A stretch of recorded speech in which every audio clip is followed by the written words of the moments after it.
heard about Clue, but today I'm here not to introduce the company, but to share a little bit about my learnings of me working there. So a little bit more about myself. I'm Director of Product at Clue, and what I do is, in a small startup, you do kind of everything. I've done digital marketing before, and now I've moved a little bit more towards products, so I focus a lot more of what kind of features is important for the company. But for the people who don't know what Clue is, let me just give a quick introduction.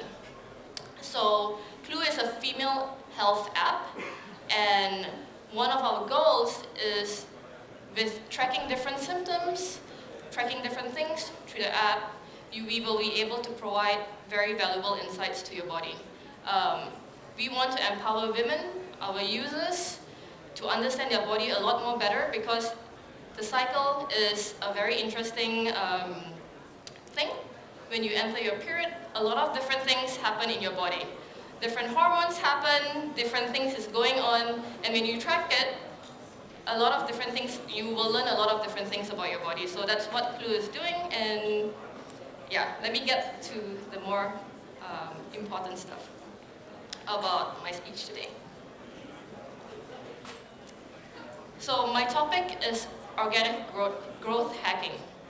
So what I wrote here, mobile growth is hard, but organic growth is even harder. A lot of people here is probably saying, what about paid marketing? I was thinking a little bit about that, and I said, like, I didn't want to talk about paid marketing or paid growth because this topic is kind of already so hot. A lot of people is working in this particular area, but let's talk about something even more difficult and less talked about nowadays because it's kind of difficult. Organic growth.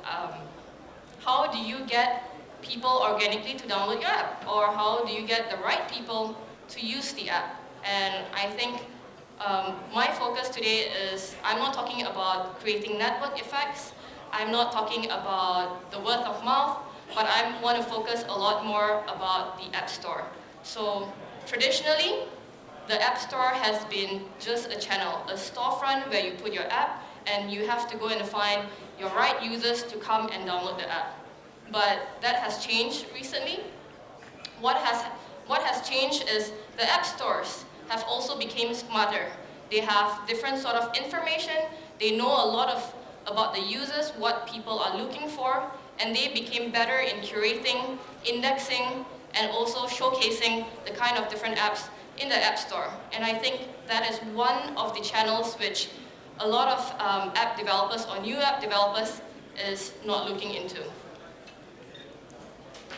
So why is it important? The first thing, if you are able to optimize your store, you get higher visibility in the App Store, and then you will say, hey, but there's also the paid marketing which I can just push a lot of download numbers and I will get higher ranking. But no, it's not correct.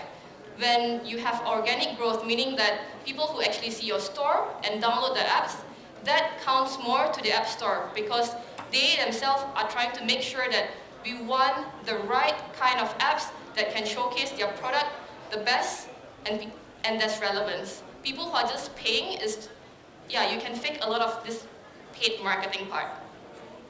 So that's point number one. And number two, when I mention network effect, I'm talking about a different kind of network effect, but a network effect within the App Store itself. When you have better visibility in the store because your store is much better, you have the right target audience, the App Store visitors tend to see your app more frequently, you tend to appear in kind of all the right categories and you kind of just pop up all the time. And in return, people feel like, hey, I think this might be the right thing I'm looking for.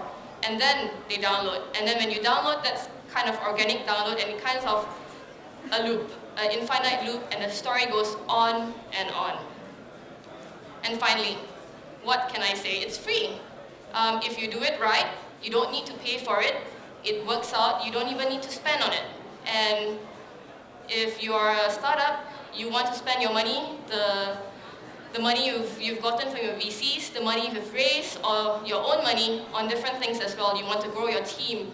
You want to spend in other areas that's very, very important.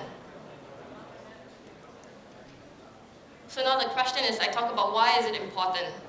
So how do you do it? How do you try to increase organic downloads in the App Store? I guess this word is probably not so surprising. App Store optimization, ASO, and I will just say ASO from now on. But I think ASO has been a word that's been mentioned. It feels like a buzzword. People kind of say like, yeah, I know about it, but what exactly it is? For me, I'm putting it in my own words. ASO, basically I see it in two ways. One, basically we are trying to figure out how do you make your app storefront most appealing to the right user. And on the other side is for the app stores.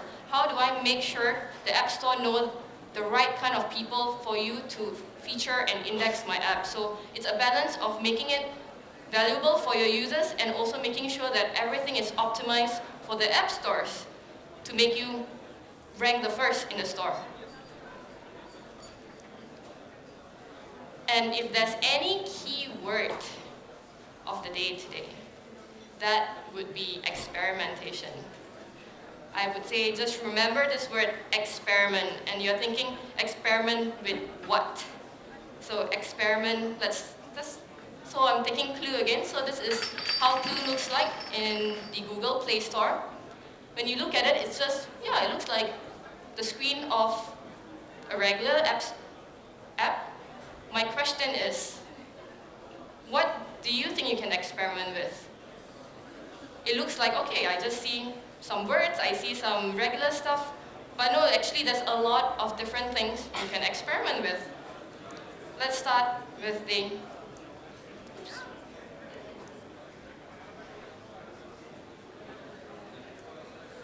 Oh. Okay, blunder on my end.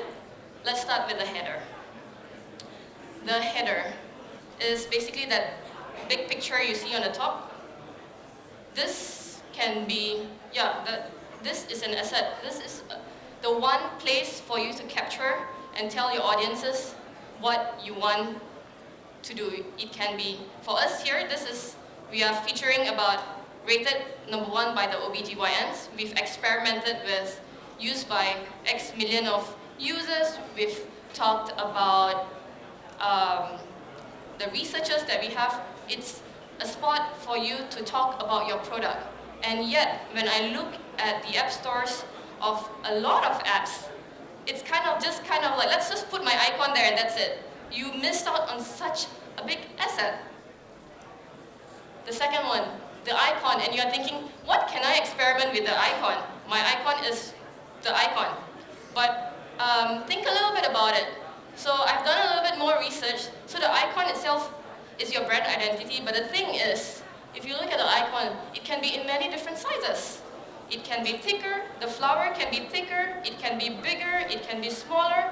I can reverse the colors, the red being in the background and the white being the flower. There's so many different things, and still the brand identity is there. The question is, have you tried different ways to display your icon? Because apparently, some companies see an uplift of up to 10% in their downloads just by changing their icons. You don't know why, it's just human psychology. Some people tend to like colors in a different way. So that is icon. Third are the badges. This is what you can see. You can't really experiment on the badges, but you have to earn them. So like I said, the app stores has gotten better with incentivizing app developers. So you get different kind of badges. As you can see, we got the 10 million downloads. We have the editor's choice. So those badges are important because, yeah, if you want, like I said, it's kind of like a natural network effect. If you do well, you get different badges. With different badges, you create different reputation immediately. And the app name. When I introduced Clue, I said Clue is a female health tracker. But we are not putting that in our name because people don't understand what is a female health app or a female health tracker. So when you're in an app store, you have to be very specific. You make decisions about what is important to the app, what kind of users would be looking for the app. And for here, we chose Clue period tracker because we know people are looking for a specific thing, and period tracking is one of the use cases for the app. And so we named it Clue Period Tracker. But let me put it this way. This came after a lot of iterations and experimentations as well. For Google Play, Apple Store, for Apple, you have up to 50 characters you can play with. With experimentations, you can just come up with different ways of naming your app. Try that. You'll be very, very surprised. Different name gets you different places, gets you different ranking, gets you different kind of downloads. And the little short description here. What we said here is rated as top free menstrual tracking app by the Journals of Obstetrics and Gynecology. I'm having pronunciation issues, but you can test that as well. Different thing. Fun, more technical, more serious, whatever. It's open. So if you look at this screen itself, so many different things that you can look at just by half of a phone screen. And the thing is, every single element of this means experimentation. What if every single item that you have worked on leads to a 5% increase of download? That is, cumulatively, that's a lot of downloads organic download that you're earning, that you do not need to spend on paid. And last but not least, I mentioned ratings. Ratings is something you can't experiment, but you just have to be good in getting them, and that's part of the product. So I'm just saying that in App Store optimization, ratings are also important. Next, screenshots. I don't know whether that's kind of like a yucky word to hear, but a lot of people who's working on products and constantly have to update their screenshots. Every time you have a new feature, you say like, shit, I need to update the screenshots again. Before you say that again, think a little bit more, because screenshots really, really, really matter. Because people like looking at pictures, and first impression counts. And let's have a game a little bit. So, next. So this is 2 screenshots from Clue as well. I think both of them are very beautiful. And the only difference here is the white frame and the black frame. Everything else is the same. Every single thing is the same. The background, the text. So let's play a little game. The audience, what do you think? Which one do you think did better? Hands up for the white one. Okay, slightly more than half. And what about the black one? Yeah, kind of, yeah, less than half. But I mean, if you look at them, there's really nothing right or wrong about it. They are just also very beautiful screenshots. But let me put it this way. We did an experiment about it. The white frame performed 12.5% better than the black one. So we basically generated 12.5% more downloads by putting the white frame. So when we did the experiment, and we were like, wow, 12.5%, that's a lot of downloads you're talking about. And we started testing different things. Different backgrounds for the screenshot, having different colors for the screenshot, just a variety of different ways to display the screenshot itself. That changes a lot of things. And my last tip about how do you improve organic downloads in the App Store is you really need to know where you rank on your keywords. When I say that, it's important because you know what kind of words to put in the description, you know what title to name your app. It helps you evaluate a lot of different things. And this is kind of, I think a lot of people forget about this. They just say like, hey, I want to be number 1 in the store, but they forget to check where they are on the right keywords. You don't want to be ranked incorrectly for the keywords that you want to win. And I'll show you an example. So this is the store for Clue and the keywords. So there's 4 keywords that's very, very important for us. It is period, it is ovulation, it is menstruation, it is period tracker. Everything that's kind of tied around the app, what we want to do with the app. and we monitor this quite regularly, and you can see our rankings kind of fluctuate a little bit, but recently we've also tested with different things, and with different experiments you see how this ranking actually changed.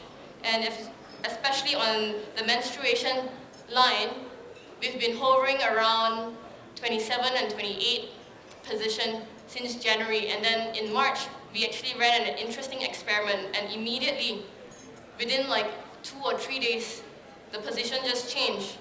And what does it mean? It means that anybody who types this keyword in the store, we get ranked much higher than before. So I think that's much more important metrics than to just look at where you rank in the App Store. It's like if you are in health, in fitness, or in gaming, or whatever category, it's important to see your rank, overall rank, but it is important, even more important, to rank well for the keywords that people are looking at.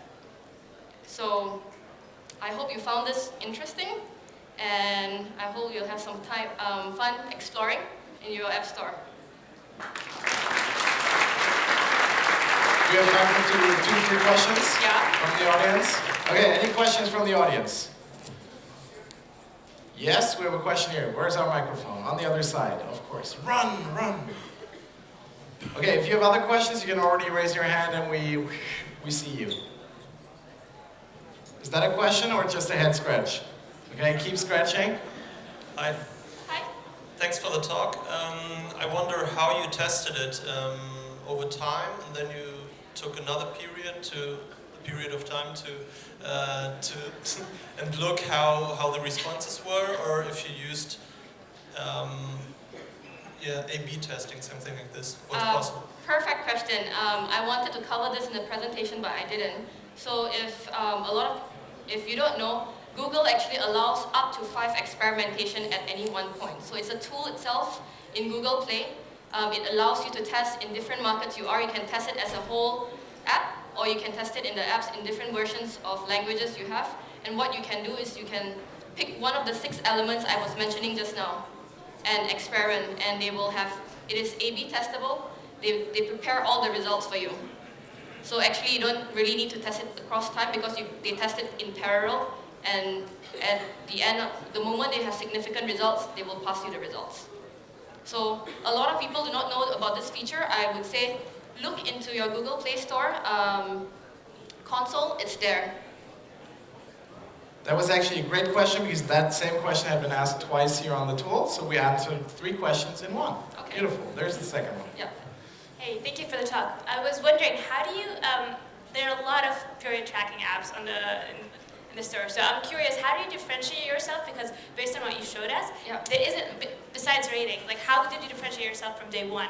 And I know that you do a lot with data, so maybe you can talk a little bit about that. So I mean, Clue itself, we pride upon science and accuracy. So we worked, in our team, we have a lot of data scientists working in making sure the predictions are getting better. So that's something that we have as a value proposition, and we are also working with research. We have research collaborations with Oxford and Stanford with regards to female health, in order to provide the best possible kind of insights to our users. So we say that we have different competitors that will say like, yeah, we make period predictions as well. Okay, this mic is gonna fall off, I think. Periods predictions as well, but at the end of the day, do they learn more about their body and their symptoms as well? Because what we want to do is, if you have a disease, or if you're prone to feeling a certain way during this time of your cycle, we want to make sure that we proactively tell you. It's not about you just telling us and you figuring it out yourself. That's difficult. Yeah, that's difficult. In the store itself, that's also a challenge that we haven't really cracked, because we can only feature different things. So, yeah, I think it's it's a very difficult ongoing problem we have. Okay, I think that's it for questions, but I have one more statement from the tool. Anonymous person says, I just want to thank you for the app. It made my life much easier. Oh, thank you very much. Okay, thank you.